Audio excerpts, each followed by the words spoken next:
प्राचीन काल से ही युद्ध मानव सभ्यता का एक हिस्सा बनते आए हैं। युद्ध से जुड़े इतिहास के कई सारे किस्से हम बचपन से सुनते आए हैं। युद्ध कई सालों तक चल सकता है। इसका आकार और विश्व शांति पर असर कैसा होगा ये कोई नहीं कह सकता। तीन देश एक साथ एक समय में युद्ध लड़ना कोई आम बात नहीं है, लेकिन एक ही समय में तीन देशों के साथ युद्ध लड़ने की क्षमता सिर्फ भारत जैसे महान देश ही रख सकता है। क्या होगा अगर पाकिस्तान, श्रीलंका और चाइना मिलकर भारत पर हमला करे तो? नमस्कार दोस्तों, अननोन मिस्ट्रीज में आप सबका स्वागत है।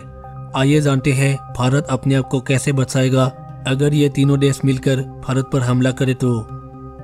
भारत का सबसे बड़ा दुश्मन देश पाकिस्तान की बात करें तो पाकिस्तान हमेशा भारत को दबाने की कोशिश में रहता है, लेकिन ये पूर्ण विकसित भारतीय हमले का सामना करने के लिए आर्थिक रूप से काबिल नहीं है।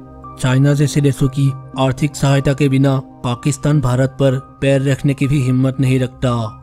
भारत में एक विकसित और शक्तिशाली रक्षा व्यवस्था है। अगर पाकिस्तान भारत पर हमला करने की प्रयास करे तो भारत पाकिस्तान सेना का ध्यान हटाने के लिए एक छोटा हमला शुरू करेगा। इसके लिए भारत अपने दोस्त अफगानिस्तान की सहायता लेगा। अफगान के फोर्स पाक सेना पर हमला करके उसे कमजोर बना देगा। इसके अलावा भारतीय नौसेना पाकिस्तान के तट पर हमला कर सकता है और कराची बंदरगाह को नष्ट कर सकता है। पाकिस्तान से परमाणु का खतरा बहुत छोटा सा है, इसलिए भारत को पाकिस्तान से लड़ने के लिए बहुत बड़ी मेहनत की जरूरत नहीं पड़ेगी। अगर भारत और चीन की बात करें तो ये दोनों देश दुनिया के विकसित इंजन हैं। भारत और चीन के बीच में अगर युद्ध हुई तो ये दुनिया की आर्थिक गिराव का एक बहुत बड़ा कारण बन जाएगा।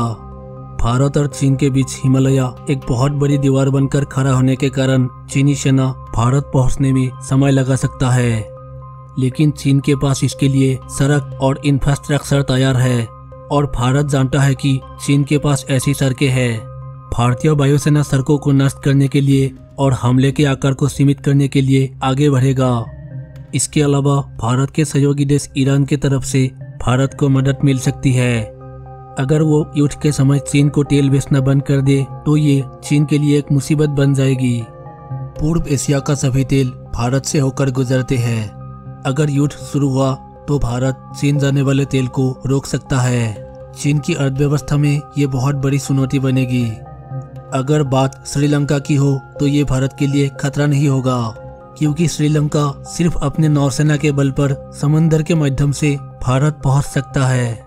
भारतीय नौसेना एक कुशल तरीके से आयोजित की गई है, जो श्रीलंका की नौसेना को निपटने के लिए काफी है। श्रीलंका भारत के नौसेना के युद्ध कुशल से 50 साल पीछे है और इसलिए वो किसी भी हालत में भारत को हरा नहीं सकते। अगर चीन, पाकिस्तान और श्रीलंका मिलकर हमला करे तो भारत को बहुत सारे देशों की मदद मिल सकती है, लेकिन चीन के पास पाकिस्तान के अलावा कोई और दूसरा देश नहीं है जो उसकी सहायता करेगा। संयुक्त राष्ट्र अमेरिका हालांकि भारत को सीधे तरीके से मदद नहीं करेगा, लेकिन भारत को गोला बारूद और हथियार देकर मदद कर सकता है। इसके अलावा सबको पता है कि रशिया हमेशा भारत के साथ अपनी दोस्ती निभाते आए हैं। अगर भारत पर हमला हुई तो चीन की उत्तरी ओर से रूस चीन का मुकाबला करने की कोशिश करेगा। दूसरी तरफ से रूस और इजराइल भारत को हथियार तथा गोला बारूद प्रदान करने की कोशिश करेगा। इसी तरह वियतनाम भी भारत की सहायता कर सकता है। इसीलिए ये सब बातों से यही पता चलता है कि युद्ध का ज्यादा भाग भारत के हाथ में ही होगा और वो लोग भारत को हराने में नाकामयाब रहेगा। दोस्तों, आप लोगों को क्या लगता है, क्या तीनों देश मिलकर भारत को हरा सकता है? कमेंट में जरूर बताएं। अगर वीडियो अच्छा लगा तो वीडियो को लाइक कीजिए और चैनल को सब्सक्राइब कर लीजिए। साथ ही बेल आइकन को दबाएं ताकि आने वाली हर वीडियोस के अपडेट आप लोगों को मिलते रहे। तो मिलते हैं अगले वीडियो में, तब तक के लिए नमस्कार।